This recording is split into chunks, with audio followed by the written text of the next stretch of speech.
Hola, hola, muy buenas tardes. Mi nombre es Lisset Moreno Romero. Soy estudiante de la licenciatura en Derecho en Universidad Quino Ejecutiva. El día de hoy vamos a hablar de algo muy importante y que quizá no nos damos cuenta, pero es una herramienta que utilizamos diariamente. Muchas veces la podemos llegar a utilizar en nuestra vida diaria, en nuestro trabajo o bien también en las clases en nuestra universidad. Quiero primeramente hacer un hincapié de que existen métodos o mecanismos de resoluciones de conflicto. Esto es muy importante de tener el conocimiento porque nosotros como abogados es una herramienta que vamos a necesitar y vamos a utilizar principalmente de manera irregular, muy regular, quizá también en nuestras casas y en nuestra vida laboral. ¿Cómo nacen estos principales medios de resolución de conflictos?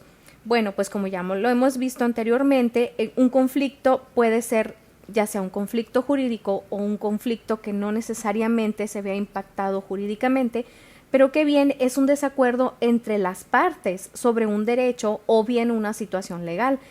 Esto puede implicar ya sea desde una situación muy sencilla como un desacuerdo de quién va a utilizar primero quizá la televisión o quién tiene pues el control para ver primeramente poner la programación preferida, pero eso es en el ámbito diario. Cuando impacta ya en el lado jurídico, ya implica en cosas mucho más complejas. Para esto son los medios de resolución de conflicto. El punto o la herramienta que nos permiten estos medios es evitar una litis, es decir, que estos escalen a una jurisdicción ya judicial. Primeramente, debemos de reconocer cuál es un conflicto y cuáles son sus fases. La fase de latencia. Cuando tenemos la fase de latencia, podemos decir que es el primer paso. Aquí el conflicto es latente y ocurre cuando existen diferencias entre las partes, ¿no? Se puede decir que puede ser que aún no se hayan manifestado abiertamente, pero si bien en esta etapa es cuando se dan las tensiones y pueden irse acumulando debido a factores ya sea estructurales, emocionales o también de comunicación, que si bien no se gestionan de una manera adecuada, pueden evolucionar a un conflicto ya de manera manifiesta. Cuando existe la fase de confrontación, que esta vendría siendo la segunda fase del conflicto, en esta fase es cuando se vuelve explícito, es decir, ya está manifiesto y las partes comienzan a expresar sus desacuerdos. Aquí, en la fase de confrontación, puede ser directa o indirecta y suele estar acompañada de una mayor carga emocional y posiciones más rígidas. Esto, en contextos jurídicos, es una etapa en la que puede manifestarse a través de la presentación de demandas o quejas legales. Por eso, la parte de la confrontación ya es un punto en el que está expreso este conflicto. La fase 3 es la fase de escalada. Aquí, si bien el conflicto no se llegara a manejar de manera adecuada, puede escalar y volverse aún más complejo y pues también, aparte de más destructivo, sería más impactante al momento de la controversia. En este punto de escalada, las partes pueden recurrir a estrategias quizá ya más agresivas y pues también se dificulta la comunicación y la posibilidad de una solución pacífica, debido que al momento de escalar el conflicto empieza a ponerse más complejo, pues una solución pacífica casi se nos va de las manos, ¿no? Aquí las disputas pueden ser más prolongadas o incluso recurrir a la violencia en conflictos pues ya sea sociales o políticos, es un ejemplo en el que lo podríamos ver manifestado.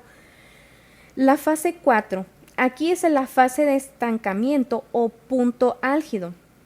El conflicto alcanza su máxima intensidad y las partes perciben que la situación es insostenible. En este punto el conflicto ya puede volverse ya sea estructural o permanecer en el tiempo si es que no se buscan las soluciones efectivas, ¿no? En el ámbito del derecho, en esta fase puede llevar a litigios muy prolongados o incluso crisis institucionales. En la siguiente fase es de desescalada o negociación. En esta fase es cuando las partes comienzan a explorar alternativas de resolución, ya sea por voluntad propia o mediante la intervención de un tercero.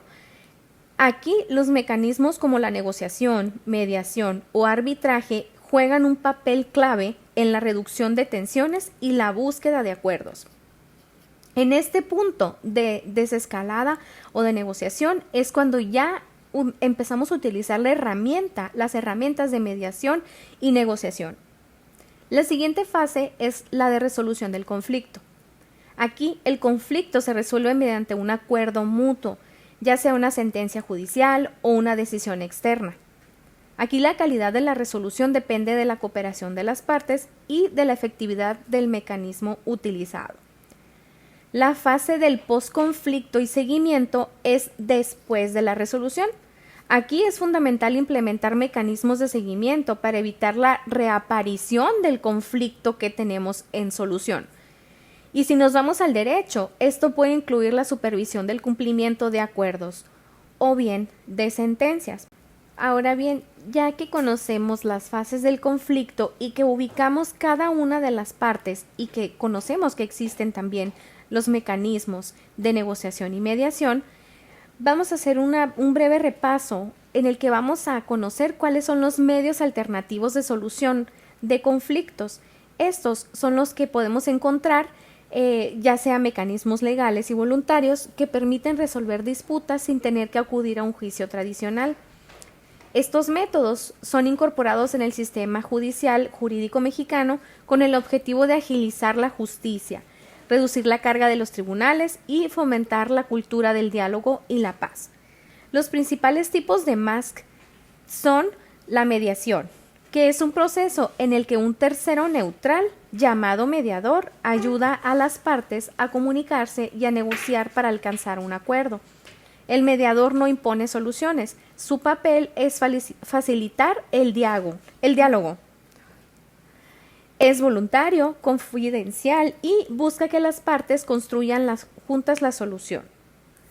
Conciliación. Este también cuenta con la intervención de un tercero neutral, que es el conciliador, pero la diferencia de la mediación con la conciliación es que la conciliación puede proponer alternativas concretas para que se pueda resolver el conflicto, pero aún así las partes no están obligadas a aceptar las propuestas. Arbitraje. El arbitraje es un mecanismo en el que las partes, de común acuerdo, delegan la solución del conflicto a un árbitro o tribunal arbitral, cuyo laudo tiene efectos jurídicos, es decir, que son similares a una sentencia judicial. Aquí, pues, es más formal que la mediación y también que la conciliación, y la diferencia con el arbitraje es que el resultado es obligatorio. La negociación. La negociación es el proceso más directo, donde las propias partes intentan llegar a un acuerdo mediante el diálogo, sin intervenciones de terceros. Requiere que ambas partes estén dispuestas a ceder y a encontrar puntos en común. Este mecanismo es más flexible y también el más dependiente de la voluntad de las partes. Y pues quiero hacer una breve, pues no sé si se pueda decir retroalimentación o más bien que para que podamos conocer cuáles son las diferencias entre los MACs. Es que la mediación, la conciliación y el arbitraje sí requieren de la mediación de un tercero, a diferencia de la negociación, que este medio de solución no necesita la intervención de un tercero que esté activo al momento de hacerlo. En la conciliación y el arbitraje, aquí el tercero supone soluciones, mientras que en la mediación y en la negociación no. Las decisiones que se toman en la negociación, mediación y conciliación no es obligatoria, mientras que en el arbitraje lo es, ya que es una decisión vinculante. Muy bien, ya hicimos un breve repaso sobre los métodos alternativos de solución de conflictos MACs, pero quiero hacer un especial hincapié en la negociación y mediación, específicamente en el proceso. Hablemos un poco del proceso de mediación. El primer paso sería la presentación o introducción. Aquí lo esencial sería explicar las reglas y los objetivos y bien crear un ambiente de confianza. La exposición de puntos de vista. En este punto, cada parte habla sin interrupciones y el mediador escucha activamente. Identificación de intereses y temas. Aquí sería distinguir posiciones de intereses y también aclarar los temas principales del conflicto.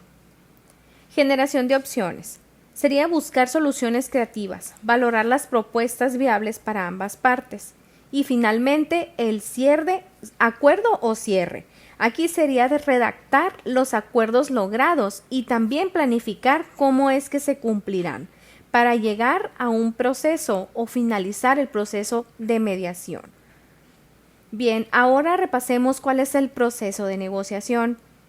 Aquí primeramente sería ver cuál es la percepción, es decir, reconocer la necesidad o posibilidad de negociar.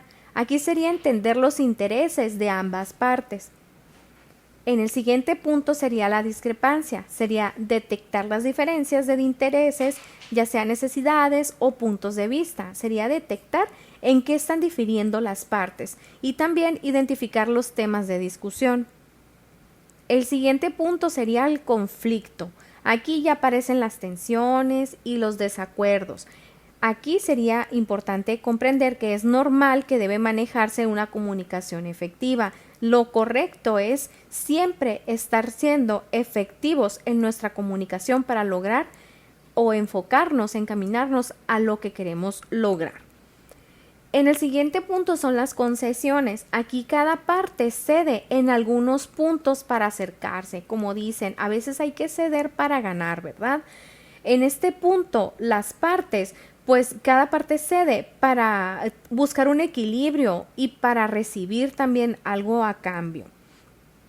El siguiente punto es el acuerdo. Aquí se alcanza un entendimiento mutuo. La idea es que se alcance este punto y que también se formalicen los compromisos a los que se ha llegado, ¿no? Que las partes han llegado. Y finalmente sería el cumplimiento. Aquí vamos a ejecutar lo acordado. Aquí vamos a mantener la confianza y también la relación a futuro para que este proceso de negociación lleve finalmente pues a lo pactado, ¿no? Aquí las partes pues lo que buscan es que ambos lados estén conformes con lo que se llegó, con la negociación a la que se alcanzó, pues que ambas partes ganen al mismo tiempo, ¿no? Como lo hemos mencionado muchas veces, ganar, ganar es lo que buscan las partes. Ahora bien, veremos un sencillo ejemplo de mediación. Aquí la situación sería dos compañeros de trabajo, Ana y Luis, que discuten frecuentemente porque Ana siente que Luis no colabora lo suficiente en un proyecto compartido, mientras que Luis cree que Ana no lo escucha ni le da espacio para aportar ideas. Aquí el mediador, que es el jefe del equipo, decide actuar como mediador y organiza una reunión. Aquí el proceso de mediación sería el siguiente. El primero sería la escucha activa. Aquí el mediador escucha a ambas partes por separado y luego juntos. Ana explica cómo se siente sobrecargada y frustrada y Luis expresa que se siente excluido y poco valorado. En la identificación del problema, el mediador ayuda a ambos a ver que el problema central es la falta de comunicación y expectativas poco claras. En la búsqueda de soluciones, juntos acuerdan establecer reuniones semanales para dividir tareas y asegurarse de que ambos puedan dar ideas y recibir retroalimentación. El acuerdo final. Se firma un pequeño acuerdo interno entre ellos y el mediador hace seguimiento después de unas semanas. Este sería un pequeño y sencillo ejemplo de mediación en la que dos compañeros de trabajo llegan a una solución concreta y que resulta beneficioso para todas las partes. Ahora también veremos un corto ejemplo, pero muy concreto de negociación. Aquí podemos ver cómo no entra un tercero a hacer de negociación ni de mediación, sino que las partes logran mediar entre sí. Aquí la situación es que Carla quiere vender su bicicleta por 150 pesos y Marcos está interesado pero solo puede pagar 120 pesos. Aquí la negociación se da cuando Marcos le ofrece 120 y Carla le dice que no puede bajar tanto, pero está dispuesta a dejarla en 140. Marcos contraoferta con 130 y finalmente acuerdan en 130 35, terminando la negociación y llegando a un acuerdo en el que ambas partes salen beneficiadas.